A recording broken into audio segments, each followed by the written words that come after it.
First, the head of Russia's Wagner mercenary group has raised the Russian flag over Bakhmut's city hall in eastern Ukraine. Yevgeny Prigozhin said Bakhmut was now Russian in every legal sense. In a social media video, he said he was displaying the flag as a tribute to the pro-war blogger we mentioned earlier, killed in Sunday's bomb blast in St. Petersburg. A Ukrainian army general, however, says Ukraine's forces are still in control of Bakhmut.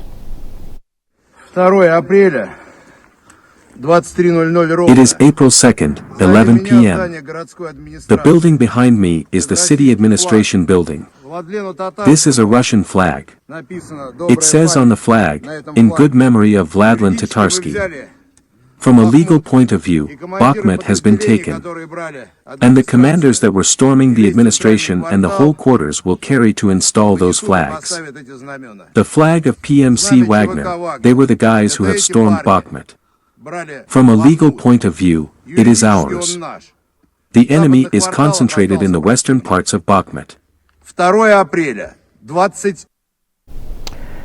Now let's turn to our ICE chief correspondent John Cookson, who's been monitoring developments from London. Good to see you, John. Let's start with that bomb attack in St. Petersburg. The video of the interview with the suspect arrested by the Russian police. It appears to be an excerpt from her interrogation. What does it show?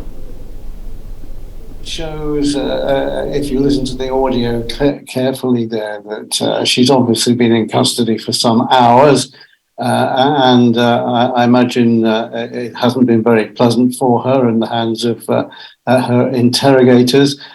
She is asked on the video, why was the statue, why did she have it? And she said, I wanted to hand it over to Tatarsky. And then she was asked, did she know that there was a bomb in it? And then she says to the questioner, can I tell you later? So she's clearly, I would say, in some form of distress when she made that video.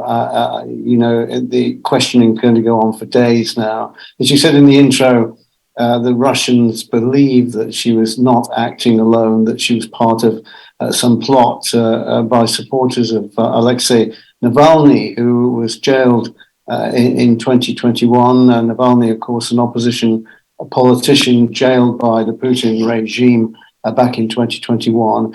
And you just get an impression from her manner and the things that she said. She doesn't strike me as being a bomb maker.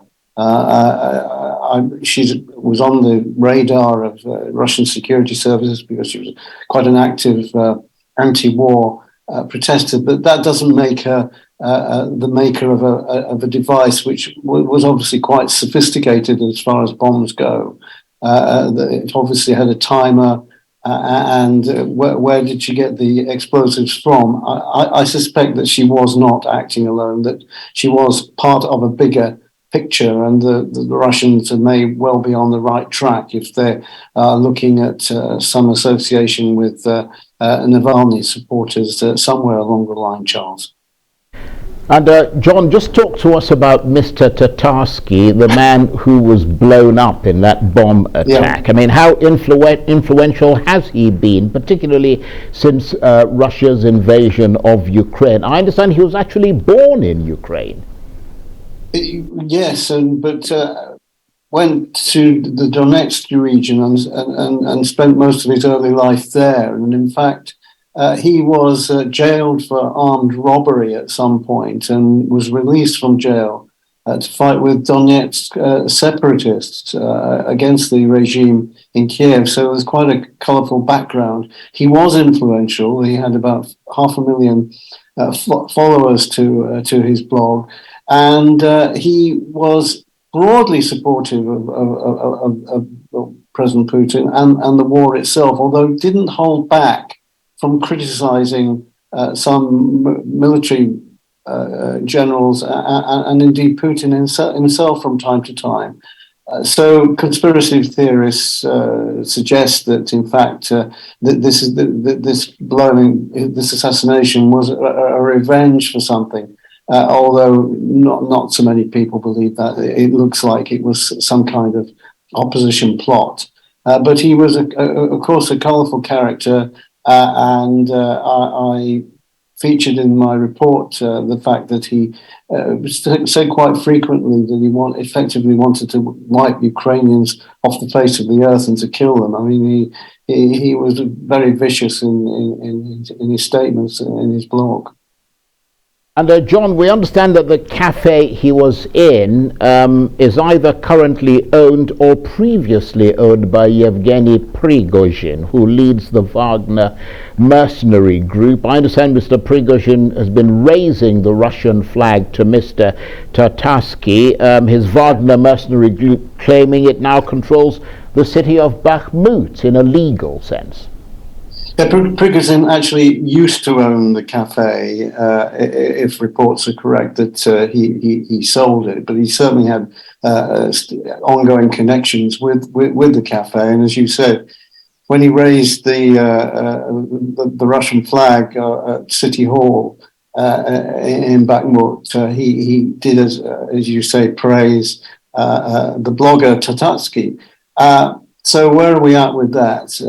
The takeover of Bakhmut, has it happened? Has it not? Footage that we aired on Arise earlier today, fresh in from the region, shows that fighting is really intense still there. So it may well be that the Wagner group control a central area. Prigozhin described it as legally taken, whatever that means. This is the footage I was talking about that we got in today, and you can see that the fighting there is still pretty intense. So Wagner perhaps controls the center of the city, but certainly the Ukrainians are very active in the western parts of the city. And indeed, Kiev said today that any claims that Bakhmut had fallen was fake news. So we'll only find out in the coming days just what the general situation is. It's impossible to say accurately what's going on there because there are no accredited journalists anywhere near, and we have to rely on statements from the Russian and Kiev governments to try to work out what's going on. John, thanks very much indeed. Hugely informative as always talking with you. John Cookson, Arise chief correspondent who's been monitoring developments in Ukraine and Russia from London.